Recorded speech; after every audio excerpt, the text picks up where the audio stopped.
चाय वाले का करिश्मा देखिए कि प्रधानमंत्री बनते ही राजकुमारों को सड़कों पे ले आया। आज गली गली चप्पल पहन करके घूम रहे हैं एक वोट के लिए। जिसने भारत से आतंकवाद को गायब कर दिया, हर एक राज्य में बम धमाके होते थे, ये उसको चोर कह रहे हैं। जो भारत के अंदर हथियार खरीदने वाला था आज बेचने वाला बन गया, उसको ये वोट चोर कह रहे हैं। पूरा गांधी परिवार बेल पे भार है, लेकिन जगह जगह जाके प्रचार ईमानदारी की बातों पे कर रहा है। राहुल गांधी ने कभी नहीं कहा कि हम रोहिंग्या को भगाएंगे, हमें चुनाव में वोट दीजिए, हम बांग्लादेशियों को भगाएंगे, हम ये आतंकवादियों के ऊपर कड़ी कार्रवाई करेंगे, हम उग्रवादियों के ऊपर कड़ी कार्रवाई करेंगे, हम नक्सलियों के ऊपर कड़ी कार्रवाई करेंगे। नहीं, वो क्या कहते हैं, हम आरएसएस के ऊपर बैन लगाएंगे, हम बजरंग दल को बंद करेंगे, हम दुर्गा वाहिनी को बंद करेंगे। कि राहुल गांधी जब जब डरता है तब तो सीबीआई पे सवाल खड़ा करता है। राहुल गांधी जब जब डरता है तब तो ईडी पे झूठा आरोप करता है। राहुल गांधी जब जब डरता है तब सुप्रीम कोर्ट पे झूठा आरोप करता है। 15 अगस्त पर हमने देखा कि प्रधानमंत्री मोदी के भाषण में भी घुसपैठियों की जिक्र किया गया। क्या देखते हैं जिस तरीके से घुसपैठियों की बात की जा रही है, कौन लोग हैं, कहां से आते हैं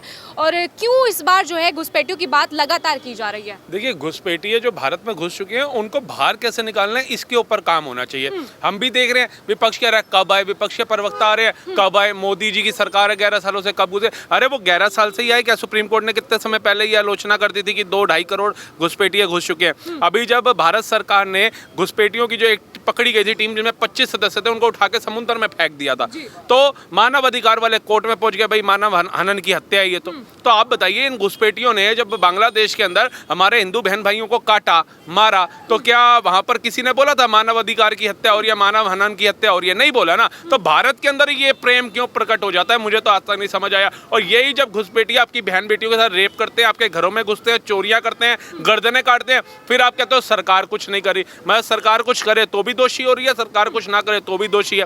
हम चल किसके कहने पे रहे? हम अपनी बुद्धि का प्रयोग नहीं कर सकते। भगवान ने हमें बुद्धि दी, हमें अपनी बुद्धि से चलना है।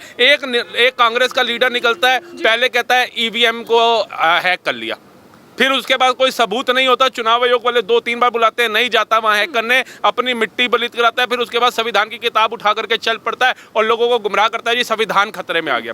पूरे भारत के अंदर किसी को नजर नहीं आता संविधान खतरे में आ गया, लेकिन वो जनता को भ्रमित करने के लिए निकल पड़ता है। अब उसके बाद उसको उसमें कुछ खूबी नजर नहीं आती, उसमें भी उसको वोट बैंक नजर नहीं आता, तो अब उसने नया एजेंडा शुरू कर दिया कि भैया वोट चोरी होती है। अरे नरेंद्र मोदी 15 अगस्त को खड़े होकर के बोल रहे हैं भारत के प्रधानमंत्री की इन घुसपैठियों को बाहर भगाना है। आप अगर देश के अच्छे और सच्चे विपक्ष के नेता हैं, आप देश के सोचने वाले नेता हैं, तो इस मुहिम में तो आपको प्रधानमंत्री के साथ खड़ा होना चाहिए और आपको बोलना चाहिए जहां भी जिन राज्यों में हमारी सरकार है, आपको जरूरत पड़ेगी हम कदम से कदम मिला करके आपके साथ हैं। लेकिन ये बयान पूरे 26 अलायंस में से किसी नेता का नहीं निकलता, बल्कि उनको यहाँ पे रखने के लिए उनके दिल बड़े हो जाते हैं। अरे अभी एक तरफ तुम कह रहे हो कि भारत की जनता के रहने के लिए घर नहीं मिल पा रहे हैं, उनको रोजगार नहीं मिल पा रहा है, और तुम उनको लेकर के आ रहे हो जो हमारे हिंदुओं का गला काटने के लिए पैदा हुए हैं। तो क्या इस मतलब इन चीजों से, मतलब जिस तरीके से ये घुसपैठियों की बात चल रही है, क्या इनकी वजह से देश की जो स्थिति है वो हाईजैक हो रही है? क्या मुद्दे हाईजैक हो रहे हैं? क्या वोटर पे कुछ फर्क पड़ रहा है? किस तरीके से हमारे देश के लिए सबसे बड़ा खतरा है?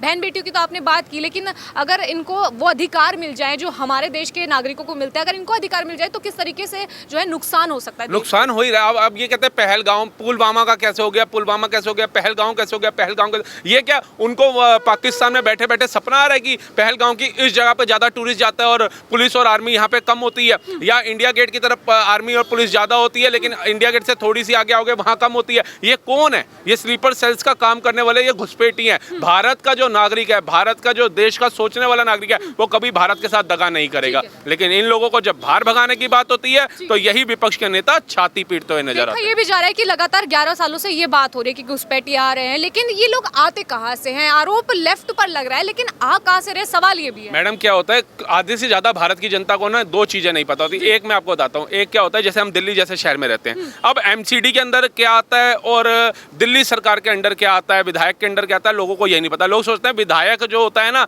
वो बरसाती नालियों को भी ठीक करा देगा, वो एक्सप्रेसवे भी बनवा देगा। नहीं, एक्सप्रेसवे केंद्र सरकार के अंडर आते हैं, विधायक के अंडर जल बोर्ड के सीवर आते हैं, पीडब्ल्यूडी के सीवर आते हैं, और निगम पार्षद के अंदर बरसाती नालियां आती हैं, पार्क आते हैं। तो लोगों को भी ये नहीं पता। उसी तरीके से लोगों को ये नहीं पता जो पूर्ण राज्य की सरकार होती है ना, बॉर्डर जो है उसके वहां होता है। भारत सरकार ने बंगाल सरकार से कई बार निवेदन किया कि ये जो दरिया का रास्ता है, इधर हमारे को वो जो तारों की वो होती है वो लगाने दो, ताकि ये घुसपैठिए यहाँ ना आ पाए। लेकिन उन्होंने परमिशन नहीं दिया। किसने नहीं दिया? बंगाल में ममता बनर्जी की सरकार है। उनका वोट बैंक उनको पता है ये रोहिंग्या और मुसलमान ही है। हिंदू उनको वोट दे करके खुश नहीं है, क्योंकि अभी डॉक्टर बिटिया का भी हमने देख लिया, कि वकील बिटिया का भी देख लिया, और उसके बाद संदेश खाली भी देख लिया था, और अभी मुर्शिदाबाद भी देख लिया। तो वहाँ के हिंदू तो इतने प्रताड़ित हो रहे हैं कि वो अपनी आवाज उठाने के लिए बस मौका ढूंढ रहे हैं कि संविधान के तहत इलेक्शन आए और हम बटन दबाएं और इस ममता बनर्जी को बाहर आपको लगता है जिस तरीके से ये जो गतिविधियां होती हैं, जितने दंगे होते हैं बंगाल में, तो ये सब इन वजह से ही होते हैं, जो घुसपैठी होते हैं इनकी वजह से होते हैं? बिल्कुल। असम में जो हो रहा है, असम में भी इस तरह की बात हो रही है कि वहां पर भी घुसपैठिए आते हैं। बिल्कुल, असम में आते हैं तो देखिए ना, हेमंत बिस्व शर्मा ने कैसे उठा के बाहर फेंका। उन्होंने देखा, आए दिन उनकी वीडियो आती है कि बसों की बसें हैं और उनको बाहर भेजा जा रहा है। म्यांमार से आए हैं, चाहे वो बांग्लादेश की सर जहाँ से भी आए हैं, उनको वहाँ भेजा जा रहा है। वो सरकार जो है तरस भावना की जो बुनियादें होती हैं वो छोड़ चुकी है। वो कह रही है भैया हमारे असम को असम रहने दो, घुसपैठियों की यहाँ पे कोई जगह नहीं है, भारत को जलाने की जगह नहीं है। दूसरी बात आपने कहा ये करता कौन है, ये इसमें कोई दो राय नहीं है। ये जो देश विरोधी लोग हैं, घुसपैठिए, यही एक लोग करते हैं। क्योंकि जिनके माँ बाप ने पाई पाई जोड़ के एक मकान बनाया हो अपने बच्चों के लिए, वो बच्चे कभी देश विरोधी बात करेंगे? अपने ही घरों को, अपने ही मोहल्लों को जलाने की बात करेंगे? अपने हिंदू परिवारों की बेटियों का बलात्कार करने की सोचेंगे? उन्हीं को पलायन करने के लिए मजबूर करेंगे? नहीं। आप देख लेना, गूगल कर लेना, अगर आपको मीडिया, नेशनल मीडिया पे भरोसा नहीं है, सोशल मीडिया का जमाना है, आजकल लोग वीडियो बना के डाल देते हैं, उसके अंदर आपको पता चल जाएगा कि अगर 100 केस हो रहे तो 99 बंदे कौन हैं उस केस के अंदर, उस घटना को अंजाम देने वाले, वो आपको पता चल जाएगा। 1% भी भारत के लोग नहीं होते, हिंदू सनातन के लोग नहीं होते। ठीक है, लेकिन अगर देखा जाए जो सीए और एनआरसी जो आती है, उससे किस तरीके से फायदा हो रहा है देश को, लेकिन अगर देखें घुसपैठियों को भी आप जोड़ सकते हैं इससे। देखिए, अमेरिका का भी हमने एक केस देखा था, जब हवाई जहाज के अंदर 102 भारतीयों को हथकड़ी लगा के भेजा था। तब भारत के लोग कह रहे थे ये है मोदी का जज्बा, ये है मोदी का मतलब विदेश नीति, ये है मोदी के संबंध। अरे भैया, तुम किसी के देश के अंदर चोरों की तरह जाओगे, इलीगल तरीके से जाओगे, तो वो क्या तुम्हें फूलों के हाथ डाल करके भेजेगा? वो भारत नहीं है। भारत के अंदर तो आप लोग शाहीन बाग बना देते हो, बिरयानी या पार्टियां करते हो। ये भारत नहीं है कि जहाँ बिरयानी या पार्टियां चलाई जाएंगी, जहाँ शाहीन बाग बना दिया जाएगा। वो अमेरिका है। अमेरिका इसलिए आज अमेरिका है क्योंकि वो अपने फैसले लेने के ऊपर कट्टर रहता है, उसका विपक्ष उसके साथ रहता है। आज इजराइल में जाकर के देखिए, उसका विपक्ष उसके साथ खड़ा हुआ है, तभी इजराइल इतनी लड़ाई लड़ पा रहा है, आज जंग लड़ पा रहा है। अगर उसका विपक्ष भी पीछे हट जाता, अपने देश से गद्दारी करता, तो आज इजराइल फिलिस्तीन गाजा के ऊपर हमला नहीं कर सकता था, आज ईरान से टक्कर नहीं ले सकता था वो। अगर देखा जाए हमारे देश में जब इन लोगों को ढूंढा जाता है, इन लोगों को इनके देश भेजा जाता है, तो ममता बनर्जी का एक बयान आया कि गुड़गांव से जो है बंगालियों को भगाया जा रहा है, उनको ज़बरदस्ती रोहिंग्या बांग्लादेशी बोला जा रहा है। तो इस पर आप क्या कहेंगे कि वाकई जो है देश में इस तरह की बात हो रही है कि अपने ही लोगों को बाहर भेजा जा रहा है, या फिर रोहिंग्या बांग्लादेशी है? सच देखिए, रोहिंग्या बांग्लादेशी, बंगाली को कौन भगा सकता है? बंगालियों को भगाना तो दिल्ली के अंदर सबसे पुरानी मार्केट में बंगाली स्वीट चल रहा है, उसको ना बंद करा दें। बंगाली हमारे एरियो में रह रहे हैं, उनको ना बंद करा दें। जो भारत का सच्चा अच्छा बंगाली है उसको क्यों निकालेंगे? लेकिन आप ये बोलो बांग्लादेशियों को ले आए, उनको फूलों के हाथ डालें और अपने घर परिवार छोड़ करके हम तो चले जाएं दूसरे राज्य के अंदर, दूसरे क्षेत्र के अंदर, और उनको अपनी बनी बनाई मुरीद दे दें उठा करके। यही तो चाहती है ममता बनर्जी। उनका क्या है? उन्होंने तो सीधा सीधा बोला था कि मैं मुसलमानों के साथ हूं। आप मुसलमानों के साथ रहिए, लेकिन उन मुसलमानों के साथ रहिए जो 47 के बाद यहाँ रुके, जो देश हित की बात करते हैं, जिनकी सोच अब्दुल कलाम वाली है, जिनकी सोच वीर अब्दुल हमीद वाली है, जिनकी सोच सोफिया कुरैशी वाली है। लेकिन अगर आप अफजल वालों की सोच को रखना चाहते हो, कसाब वालों की सोच को रखना चाहते हो, तो ये भारत की जनता जूता उतार करके मारने को तैयार बैठी है आपको। क्या लगता है राहुल गांधी भी समर्थन कर रहे हैं इन घुसपैठियों को, क्योंकि इनकी तरफ से कोई इस तरह की बयानबाजी नहीं आती कि हाँ ये जो कदम उठाया जा रहा है गवर्नमेंट की तरफ से ये सही है? अगर देखा जाए तो सही में एक समर्थन देना चाहिए विपक्ष को, लेकिन इस चीज़ में कहीं भी उनका समर्थन नहीं दिखाई देता। मुझे एक बात बताइए, आप भी पत्रकार हैं, आप भी देखते होंगे, पूरा भारत देखता होगा, जो इस आपकी न्यूज़ को देख रहे होंगे वो भी समझेंगे कि राहुल गांधी ने कभी नहीं कहा कि हम रोहिंग्या को भगाएंगे, हमें चुनाव में वोट दीजिए, हम बांग्लादेशियों को भगाएंगे, हम ये आतंकवादियों के ऊपर कड़ी कार्रवाई करेंगे, हम उग्रवादियों के ऊपर कड़ी कार्रवाई करेंगे, हम नक्सलियों के ऊपर कड़ी कार्रवाई करेंगे। नहीं, वो क्या कहते हैं, हम आरएसएस के ऊपर बैन लगाएंगे, हम बजरंग दल को बंद करेंगे, हम दुर्गा वाहिनी को बंद करेंगे, हम जितने भी ये जो सनातन से जुड़े संस्थाएं हैं जो देश के लिए काम करती है, कहीं भी आपदाएं आती हैं, ऊंची से ऊंची पहाड़ी हो, घने से घने जंगल हो, वहां ये सेवा करने पहुंच जाते हैं। राहुल गांधी इनको बंद करने की बात करता है, लेकिन कभी भी वो नहीं कहता कि इन घुसपैठियों को, बांग्लादेशियों को, रोहिंग्यों को हम बाहर भगाने का काम करेंगे। तो इसी से स्पष्ट हो जाता है कि उनका प्रेम किसके प्रति है और भारत के प्रधानमंत्री का प्रेम किनके प्रति है। ठीक है। अभी देखा जाए SIR की बात हो रही है, वोट चोरी की बात हो रही है, लेकिन घुसपैठ सबसे बड़ा मुद्दा बताया जा रहा है। प्रधानमंत्री मोदी ने अभी गणतंत्र दिवस पर 15 अगस्त पर जो है ये बात छेड़ी थी, तो क्या देखते हैं आप, वाकई देश के लिए बहुत बड़ा खतरा है घुसपैठिया? बिल्कुल बिल्कुल, ये भारत देश जो है ना, हाँ। ये लगा लो राम और कृष्ण की भूमि है। जी। इस भारत देश के अंदर ये इन सांपों को हम ही लोग पाल रहे हैं। और एक इजराइल देश है जिसके साथ विपक्ष भी खड़ा होता है और पक्ष भी खड़ा होता है, तभी वो देश आज पावरफुल है और ज़्यादा जनसंख्या नहीं है। 90 लाख की जनसंख्या है और तभी 57 देशों का बम्बू बनाने का काम करता है, बम्बू बजाने का काम करता है 57 देशों का। और भारत देश के अंदर ये लगा लो, तमाम ये लगा लो, ये इंदिरा के समय से जो बांग्लादेश बनाया, अभी भी मतलब तारों के नीचे छुप छुप के आते हैं, फर्जी वोटर ID कार्ड बना देते हैं ये विपक्ष के जितने, राहुल गांधी, टोटी चोर, केजरीवाल और ये ममता बनर्जी और लालू प्रसाद यादव, ये जितने तमाम है चोर चोर मोसेरे भाई, यही तो वोट चोर है सबसे बड़े। इन्हीं की तो राजनीति है भारत देश के अंदर और इन्हीं की वोट बैंकिंग है, बांग्लादेशियों का और ये रोहिंग्या मुसलमानों का। इनको हिंदू से मतलब थोड़ी है, इनको हिंदू सभ्यता से मतलब थोड़ी है, इनको सनातन से मतलब थोड़ी है, इनको भारत भूमि से मतलब थोड़ी है। इनको तो उजड़ता हुआ भारत भूमि देखने का मन करता है। यही चाहते हैं ना ये लोग कि भारत भी 50% तो गजबा हिंद हो गया, पूरा गजबा हिंद हो जाए पूरा भारत। यही चाहते हैं, इनके सपने यही है, इनके मंसूबे यही हैं। ये तो चले जाएंगे, आने वाले टाइम में ये लंदन भाग जाएगा, कोई अमेरिका भाग जाएगा और ये लोग यहाँ पर राज करेंगे जो इन्होंने सांप पाल रखे हैं। और उन सांप को हम लोग झेलेंगे। जो हमारे हिंदू समाज में सभ्यता और मर्यादा, जो संस्कृति तौर तरीके के लोग रहते हैं, उनके ऊपर ये लोग आक्रमण करेंगे और घर से पलायन करेंगे। यही काम है इनका। तो जाहिर सी बात है, उन्होंने 15 अगस्त में जो बयान दिया हमारे माननीय आदरणीय प्रधानमंत्री जी ने, तो बिल्कुल सही बोला होगा, कोई गलत नहीं बोला। प्रत्यक्ष प्रमाण राहुल भैया ने भी जो बात बोली सही बोली है।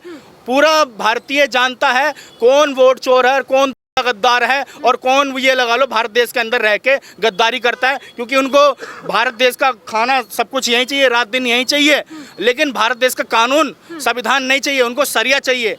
भारत देश के अंदर यही चाहते हैं ये तमाम जितने विपक्ष के नेता हैं। इनसे पूछ लो तो पहलगाम के ऊपर इनके ऊपर टिप्पणी बंद हो जाएगी, सेना के ऊपर ये सवाल उठा देंगे सबसे पहले। और ये लगा लो आए दिन बहन बेटियों का बलात्कार होता है, लव जिहाद के केस आते हैं और हिंदुओं के साथ नरसंहार होता है, घरों से पलायन किया जाता है, तो इनके मुंह में फेविकोल का जोर लग जाता है। विपक्ष के जितने भी नेता हैं, मैं तो पक्ष के भी कह रहा हूँ, पक्ष भी नहीं बोलते, विपक्ष भी चुप रहते हैं। तो यही कारण है, भारत देश का दुर्भाग्य है, आज हिंदू प्रताड़ित होता हुआ आ रहा है 28 के 28 राज्यों में। और वोट चोर सबसे ज्यादा यही विपक्ष के लोग कर रहे हैं। पक्ष वाला नहीं कर रहा, पक्षपात करता है तो बिल्कुल तथ्यों पे बोलता है, प्रत्यक्ष प्रमाण में बोलता है। क्या कहना चाहेंगे? एक तो भाई ने जो बात बोली है, इनकी बात में देखो सच्चाई कितनी है। मतलब पूरा गांधी परिवार बेल पे भार है, लेकिन जगह जगह जाके प्रचार ईमानदारी की बातों पे कर रहा है। एक भी इनके खानदान का सदस्य दिखा दो जो बेल पे बाहर ना हो, लेकिन ऐसा अपने प्रेजेंट कर रहे हैं लोगों के बीच में जाके जैसे इनसे बड़ा तो कोई ईमानदार है ही नहीं भारत के अंदर। आप बताइए, वोट छोड़ गद्दी छोड़, वोट छोड़ गद्दी छोड़, और पार्लियामेंट के अंदर चिल्ला रहे हैं जहां 20 से ज्यादा कंट्रियां सर्वोच्च सम्मान दे रही मोदी जी को। क्या सोचोगे कैसा विपक्ष है मूर्ख भारत का? जो प्रधानमंत्री आज चौथी अर्थव्यवस्था पे ले आया, तीसरी पे लाने की बात कर रहा है, उसे ये चोर कह रहे हैं। जो चाइना को पछाड़ दिया और रोड मैप के अंदर दूसरे नंबर पे ले आया, ये उसको चोर कह रहे हैं। जिसने भारत से आतंकवाद को गायब कर दिया, हर एक राज्य में बम धमाके होते थे, ये उसको चोर कह रहे हैं। जो भारत के अंदर हथियार खरीदने वाला था, आज बेचने वाला बन गया, उसको ये वोट चोर कह रहे हैं। जिसने अभिनंदन को सुरक्षित लेकर के आया, BSF के जवान को लेके आया, कतर से 7 सैनिक लेकर के आया, ये उसको चोर कह रहे हैं। जिसने भारत में ही राम मंदिर नहीं, दुबई में भी राम मंदिर बनवा करके दिखा दिया, ये उसको चोर कह रहे हैं। जिसने आज आप जाकर के देख लीजिए, गरीबों को राशन देना हो, चाहे गरीबों के अंदर जितनी भी सहायक की चीजें होती हैं वो करना हो, जितने भी राम मंदिर बनाने वाले हमारे मजदूर थे उनके बीच में बैठना हो, उन पे फूलों की वर्षा करानी हो, जिन्होंने भी UER बनाया उनको गले से लगाना हो, बुजुर्ग माता जाए तो उनका आशीर्वाद लेना हो, बच्चा जाए तो उसे आशीर्वाद देना हो, ऐसे प्रधानमंत्री को ये लोग चोर कह रहे हैं। कितना अपमान विदेशों में जाके करते हैं। और ये राहुल गांधी जो बात कर रहे हैं मोदी जी की, कि मोदी जी जब जब डरते हैं और पुलिस को आगे करते हैं, ये क्यों नहीं कहते कि राहुल गांधी जब जब डरता है तब तो CBI पे सवाल खड़ा करता है, राहुल गांधी जब जब डरता है तब तो ED पे झूठा आरोप करता है, राहुल गांधी जब जब डरता है तब सुप्रीम कोर्ट पे झूठा आरोप करता है, राहुल गांधी जब जब डरता है तब सर्वोच्च न्यायालय के बाद सेना के ऊपर आरोप करता है, राहुल गांधी जब जब डरता है विदेशों में जाके भारत को बदनाम करता है, राहुल गांधी जब जब डरता है प्रधानमंत्री प्रधानमंत्री को अपमानित करता है। राहुल गांधी जब जब डरता है तब तो जाति जनगणना और धर्म में बांटने की बात करता है। राहुल गांधी जब जब डरता है तो मुर्शिदाबाद पे अपना मुंह बंद रखता है। ये है राहुल गांधी का भविष्य। और इनकी बहन, मैं तो कहता हूँ एक चाय वाले का करिश्मा देखिए कि प्रधानमंत्री बनते ही राजकुमारों को सड़कों पे ले आया। आज गली गली चप्पल पहन करके घूम रहे हैं एक एक वोट के लिए, जिनके बाप दादा प्रधानमंत्री के पद से नहीं उतरे। नेहरू, सरदार वल्लभ भाई पटेल का हक खा करके वोट चोरी किया और प्रधानमंत्री बन गए। इंदिरा जी धांधली करती पकड़ी गई। इलाहाबाद हाई कोर्ट ने 6 साल के लिए इनको रोक लगा दी। वोट चोरी करती इनकी दादी पकड़ी गई। इनकी माता श्री सोनिया गांधी जी 1980 में शादी करके आती है, 1983 के अंदर उनको नागरिकता मिलती है। 3 साल तक वोट की चोरी करके वोट डालती रहती है। ये बता रहे हैं वोट चोरी क्या होता है। आप इनको, कांग्रेस को कह रहे हैं वोट चोरी इन्होंने की, लेकिन पूरा विपक्ष अब एकजुट हो चुका है। कह रहे हैं कि हाँ, पूरी बीजेपी जो है ऐसी है, महाराष्ट्र में चुनाव जीत लिया, हरियाणा में जीत लिया, बिहार के चुनाव को भी हाईजैक करना चाहिए। मैडम, एक चोर के साथ 20 लोग इकट्ठे हो जाएंगे तो पुलिस क्या उसको छोड़ देगी? हमारे कानून को उसको छोड़ देना चाहिए। एक बलात्कारी अगर एक बहन का बलात्कार करता है, उसके साथ उसका पूरा परिवार, पूरा खानदान इकट्ठा खड़ा हो जाता है कि भैया हमारा लड़का तो ऐसे था नहीं, पता नहीं उसकी बुद्धि क्या भ्रष्ट हुई, क्या उसने आकर्षण देखा इस महिला के अंदर और इसका बलात्कार कर दिया, तो उसको छोड़ देना चाहिए। ये सारे चोर हैं, ये सारे चोर हैं। और एक बात बताइए, चोर भगाओ, बीजेपी भगाओ और इसको लेकर के आओ, महागठबंधन को लेकर आओ, लालू को लाओ, राहुल गांधी को लाओ, ये कह कौन रहा है? एक चोर जिसने चारा चोरी कर लिया था। और मुझे तो समझ नहीं आती, ये लालू जी ने किडनी कौन सी इम्प्लांट कराई है? मतलब अंबानी के लड़के की शादी में जाते हैं मटर पनीर खाने तो किडनी ठीक हो जाती है, रमजान में जाते हैं खजूर खाने किडनी ठीक हो जाती है, चुनाव प्रचार में जाते हैं किडनी ठीक हो जाती है, लेकिन जैसे ही पैरोल खत्म होती है पुलिस पकड़ने आती है, कहते हैं हाय मेरी किडनी गई, मैं बेहोश, सीधा एम्स में लेटे जाते हैं। तो जनता को जितना मूर्ख ये बना रहे हैं, कोई बना सकता है क्या? कह रहे इस बार राहुल गांधी बड़े भैया हैं, तेजस्वी मिलकर सपोर्ट करेंगे तो बिहार चुनाव भी जीतेंगे इस बार। अरे बड़े भैया को किसी बहन ने राखी तो बांधी नहीं, देखा क्या आपने? या प्रधानमंत्री के घर पे इतने बच्चे, इतनी महिलाएं पहुंच गई। यहाँ प्रधानमंत्री छोड़िए, अगर बीजेपी का एक निगम पार्षद भी है ना तो उसके भी हाथ भर गए, इतनी बहनें पहुंच गई उनका। इनके पूरे खानदान में, इनके किसी नेता के पास कोई एक वीडियो, एक फोटो दिखा दो जो बहन गई हो। बहनें डरती हैं, बहनें डरती हैं, क्योंकि ये ना संदेश खाली पे आवाज उठाते, ना मुर्शिदाबाद पे आवाज उठाते, ना अभी मनीषा बहन जो है हमारी हरियाणा के अंदर क्या उसके साथ दुर्गति करी गई, ना उस पर आवाज लगाते नजर आते। इनको क्या है, बिहार का चुनाव ना रह जाए, वहां पर लोकतंत्र ये वोट बचाओ यात्रा निकालनी है, वोट अधिकार यात्रा निकालनी है, और पुलिस के वाले के पैर के ऊपर गाड़ी चढ़ा दी। उतर के इस राजकुमार से इतना नहीं हुआ कि उसे गले से लगा ले, उसका हालचाल पूछ ले, अपनी एक गाड़ी देते कि उसको जाकर के फटाफट एक्सरे कराओ, इलेक्शन में जाओ, नहीं दिया, गाड़ी से भी नहीं उतरा। तो ये देश की बात करेंगे? लालू का लड़का पुलिस वाले को कह रहा है ठुमका लगा नहीं तो सस्पेंड कर दूंगा। मुझे तो लगता है इनकी अगर सरकार बन गई ना, खुदा ना खास्ता, तो पुलिस वाले ठुमके लगा रहे होंगे और बहन बेटी और वहां के लोग भाग रहे होंगे बचाओ बचाओ करते हुए। क्या लगता है जिस तरीके से इन्होंने पूरा राहुल गांधी जी को लपेट दिया, कह रहे हैं कि इस तरीके से जो है देश को चलाने की बात कर रहे हैं, वोट जीतने की बात कर रहे हैं, लेकिन जनता पर किस तरीके से इस वोट अधिकार यात्रा का जो है प्रभाव पड़ेगा, आप हमें बताइए थोड़ा सा। देखिए, ये देश तो चला नहीं सकते, इसे कोई गली का प्रधान भी नहीं बना सकता। ये देश चलाने की बात करेंगे। हाँ। ये अमेरिका वाली सोच है राहुल गांधी और डोनाल्ड ट्रंप की। अच्छा। अमेरिका चाहता है और डोनाल्ड ट्रंप चाहता है कि भारत कमजोर हो जाए, अच्छा, मतलब भारत हार जाए हमसे। हाँ। और ये विपक्ष के लोग चाहते हैं, राहुल गांधी जैसे, पप्पू जैसे लोग, दो हाँ। कौड़ी के, कि मोदी कमजोर हो जाए, मोदी हार जाए। तो यही सेम बात है इन डोनाल्ड ट्रंप की और राहुल गांधी की, और जितने विपक्ष के नेता हैं, इन दोनों की सोच एक है, लेकिन कर्म करने का फर्क अलग अलग है। सोच है एक है, मंसूबे एक है इन लोगों के, और इनके कुकर्म ये दिख रहे हैं सबके सामने, पूरे भारतवासियों के सामने, पूरे भारतीय सैनिकों के सामने, पूरे सनातनियों के सामने दिख रहा है कि क्या कुर्म कर रहे हैं। और ये जितने भी, मतलब कितने भी मनसा कर ले, हाँ। कितनी भी मनसा कर ले, कितनी भी बुराई कर ले, ये अपने अधिकार का जो चीज है ना वो पा नहीं पाएंगे, अधिकार की जो चीज है ले नहीं पाएंगे। इनको जो वो कुकर्म के जो नतीजा है इनको भोगना पड़ेगा आने वाले टाइम में। जो जो राम का विरोध करता है, जो जो सनातन का विरोध करता है, ये बिल्कुल इनकी सदगति ऐसी होगी जो इनको भगवान भी नहीं पूछेगा, नरक में रहने वाले इंसान भी नहीं पूछेंगे। देखिए क्या बात कही है सर, क्या कहेंगे जिस तरीके से घुसपैठियों की बात की जा रही है? देखो मैम, जो राहुल गांधी है हाँ। और ये जो ममता बनर्जी है, ये सबसे बड़ी सपोर्टर है मोमडनों की। अच्छा, ये बिल्कुल भी हिंदुओं को बचाने में, या हिंदुओं की हमारी जो गाय माता है वो बंगाल से बांग्लादेश पहुंचाई जाती है नाव के जरिए या बोरी में भर भर के, बट जब उस ममता बनर्जी का मुंह नहीं खुलता, ठीक है, वो भिजवा देते हैं वहाँ पे नहीं खुलता वहाँ पे। और जो वहाँ पे हमारे हिंदू है बंगाल में, मोमडन में अगर हमारे मतलब जो लड़ाई और दंगे कुछ भी होते हैं तो हिंदुओं को मारा जाता है। यहाँ तक कि बांग्लादेश में नहीं, बंगाल में भी मारा जाता है, क्योंकि मेरी नानी खुद कोलकाता से है, मैं गया हूँ वहाँ पे, मैंने देखा है वहाँ पे अगर एक मोमडन का घर भी है ना और वहाँ पे 10 हिंदू के घर है तो वहाँ पे भी ये एक मोमडन का घर 10 पे भारी पड़ आई जाएगा। विटनेस है आप इस चीज़ की। हाँ बिल्कुल। और ये जो ममता बनर्जी है मैम, इससे तो आप उम्मीद ही छोड़ दो कि ये कुछ भी मतलब ये जो घुसपैठियों को जो बोला जा रहा है ना, ये उनको ही सपोर्ट करेगी।